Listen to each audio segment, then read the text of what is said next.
कि मान लीजिए आज मुस्लिम असंतुष्ट है और कहता है कि ये बाबरी मस्जिद पर मंदिर गलत बनाया गया। मान लीजिए वो ऐसा प्रयास करते हैं, ऐसा वो एक कोशिश करते हैं कि हज़ारों लाखों की तादाद में वो भी जैसे बाबरी मस्जिद तोड़ने के लिए लोग गए थे, उसी तरह से अगर मुसलमान भी एक ऐसी कोशिश करे तो क्या आप वो फूलमाला चढ़ाएंगे, क्या करेंगे? यह है जौनपुर से बसपा सांसद श्याम सिंह यादव। अपने बयानों को लेकर सांसद जी हमेशा सुर्खियों में बने रहते हैं। कुछ दिनों पहले एक टीवी चैनल के डिबेट शो में अयोध्या में तत्कालीन मुख्यमंत्री मुलायम सिंह यादव द्वारा कार सेवकों पर गोली चलाने के फैसले को सही बताते हुए दिया हुआ इनका बयान खूब वायरल हुआ था। सांसद जी से जब इस बयान के बारे में पूछा गया तो उन्होंने कहा कि अयोध्या में कार सेवकों पर तत्कालीन मुख्यमंत्री मुलायम सिंह यादव द्वारा गोली चलाने का फैसला बिल्कुल सही था। उन्होंने कहा कि मुलायम सिंह यादव ने संविधान के शपथ की रक्षा करते हुए लॉ एंड ऑर्डर बनाए रखने के लिए ऐसा किया जो हर सरकार करती है। यदि वे ऐसा नहीं करते तो न जाने कितने सांप्रदायिक दंगे होते और हजारों मंदिरों को नुकसान पहुंचाया जाता। आगे उन्होंने ये भी कहा कि अगर अभी हजारों की तादाद में मुसलमान मंदिर पर चढ़ाई करें तो मौजूदा सरकार क्या करेगी। यही नहीं, अयोध्या में भगवान श्री राम के मंदिर व बाबरी मस्जिद विवाद पे सुप्रीम कोर्ट के फैसले पर भी उन्होंने अपनी असहमति जताते हुए कहा कि न्याय पर आस्था भारी हो गई। अयोध्या में भगवान श्री राम की मूर्ति की प्राण प्रतिष्ठा में प्रधानमंत्री द्वारा उद्घाटन पर भी उन्होंने कटाक्ष करते हुए कहा कि सनातन धर्म की परंपरा को दरकिनार कर मंदिर का उद्घाटन कर दिया, जबकि चारों शंकराचार्यों ने इसका घोर विरोध किया था। यही नहीं, उन्होंने महामहिम राष्ट्रपति द्रौपदी मुर्मू द्वारा अयोध्या मंदिर का उद्घाटन न कराए जाने पर भी सवाल खड़े कर दिए। क्या कुछ कहा उन्होंने, आप भी सुनिए। ठीक है, वो टीवी डिबेट में था कि वो कह रहे थे कि वो सरजू नदी जो है खून से लाल हो गई, हजारों कार सेवक मार दिए गए। तो आप किसी को 20 कार सेवक मरे थे, हालांकि दुर्भाग्य की बात है कि 20 लोग भी मरे थे, लेकिन ऐसा तो करना पड़ता है। माननीय मुलायम सिंह यादव जी ने उसकी अपने शपथ की और रक्षा करने के लिए, लॉ एंड ऑर्डर को रक्षा करने के लिए ऐसा किया जो हर सरकार करती है। और बाबरी मस्जिद टूटने के बाद पूरे विश्व में, पूरे दुनिया में 1700 मंदिर टूटे और एक आंकड़े के अनुसार 70,000 आदमी मारे गए हिंदू अलग अलग देशों में। तो नेताजी ने ऐसा करके बाबरी मस्जिद बचा करके उतने मंदिरों को बचा लिया, उतने लोगों की जान बचा लिया। और एक बात और मैं कहता हूं, जो आप कह रहे हैं कि मान लीजिए आज मुस्लिम असंतुष्ट है और कहता है कि ये बाबरी मस्जिद पर मंदिर गलत बनाया गया।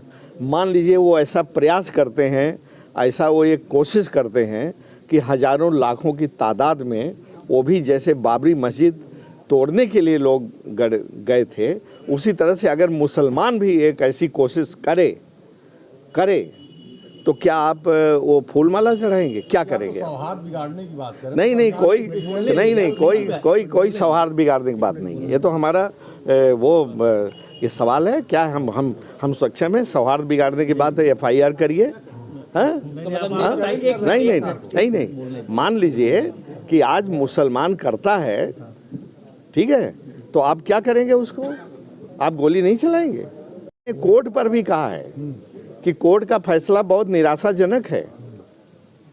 कोर्ट ने कहा है कि बाबरी मस्जिद का टूटना बहुत गलत था, ये कहा है कोर्ट ने। और कोर्ट ने जो जजमेंट दिया है वो कहा है आस्था के आधार पर दिया। कोर्ट में तो उसके हिसाब से जजमेंट होता है ना, एविडेंस के हिसाब से कोर्ट चलती है ना, आस्था के हिसाब से थोड़ी चलती है कोर्ट। अगर मेरा कहना गलत है तो कंटेम्प्ट करे गवर्नमेंट हमारे खिलाफ। हम तो आपके सामने सीना एकदम नहीं संतुष्ट है, ये निराशाजनक है, एकदम नहीं संतुष्ट है कोर्ट के फैसले। देखिए क्या है, मैंने पहले भी कह दिया, मैं हिंदू हूँ, हिंदू धर्म में आस्था रखता हूँ, सब में हर चीज़ में आस्था रखता हूँ, जो हिंदू धर्म का जो भी कोई भी भाग है। लेकिन मैं रेडिकल नहीं हूं, आप समझ रहे नहीं, मैं रेडिकल नहीं हूं, मैं उसके राजनीतिकरण में विश्वास नहीं करता। हमने कहा देखिए अब क्या है कि ये भी सुनिए, इस सरकार ने इनकम टैक्स, ईडी, सीबीआई, यहाँ तक कि जुडिशरी, सबको जेब में रखा, सबको जेब में रखा, और यहाँ पर एक और खंभा बुलडोज कर दिया। हिंदू धर्म है तो आप शंकराचार्य को नहीं मानते? हिंदू धर्म के श्रेष्ठ लोग हैं, आप शंकराचार्य की बात को नहीं मानेंगे तो कैसे आप हिंदू हैं? शंकराचार्य ने साफ साफ कहा नहीं क्या? शंकराचार्य जी ने साफ साफ कहा कि मंदिर अपूर्ण है, ऐसे में उसका उद्घाटन नहीं होना चाहिए। ये भी कहा कि इतनी जल्दी क्या थी, थोड़ा बाद में करते। शंकराचार्य ने यह भी कहा कि हिंदू धर्म के अनुसार, सनातन धर्म के अनुसार, शास्त्रों के अनुसार जिस व्यक्ति की पत्नी जिंदा है वो सब पत्नी ही उसका करना चाहिए, कहा ना। तो आपने उसको भी बुलडोज कर दिया, शंकराचार्यों को भी। तो आप में ताकत है, आप में हर एजेंसी पर कब्जा है, तो आप कुछ भी कर सकते हैं। मैं तो कहता हूं कि क्या ये शंकराचार्यों का अपमान नहीं हुआ? उनकी बात को तो मानना चाहिए था ना आपको। कोई भी हिंदू जो उनकी वकालत करता है, मैं उससे यही पूछना चाहता हूं कि हिंदू धर्म का सर्वश्रेष्ठ आप किसको मानते हैं? आपने शंकराचार्यों को मान रखा है ना, मान्यता है ना, सदियों से मान्यता है ना, यही सनातन है ना, तो आप उनकी बात को नहीं मानेंगे क्या? बताइए।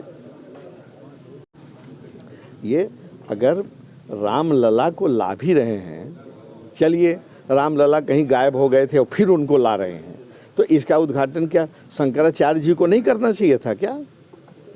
प्रधानमंत्री को करने का क्या हक होता है? हिंदू धर्म का जो सबसे श्रेष्ठ, सर्वश्रेष्ठ व्यक्ति है, उसको उद्घाटन करना चाहिए। क्या उसको उद्घाटन करने के लिए बुलाया गया क्या? मैं तो ये भी सवाल करता हूँ, और इसके आगे भी सवाल करता हूँ कि प्रेसिडेंट द्रौपदी मुर्मू को उन्होंने बना करके राष्ट्रपति, तमाम उसमें वोट के लिए वो दिखावा कर रहे हैं, क्या उनको बुलाया गया क्या? अगर प्रधानमंत्री से प्रेसिडेंट तो बड़ा है ना प्रोटोकॉल में, तो मेरा ये भी सवाल है कि प्रेसिडेंट से उद्घाटन करवाना चाहिए था। प्रेसिडेंट क्या उद्घाटन, क्या आप जानते हैं कि प्रेसिडेंट, वो लोग वहाँ पर तो जा भी नहीं सकती गर्भगृह में, ये सिस्टम है।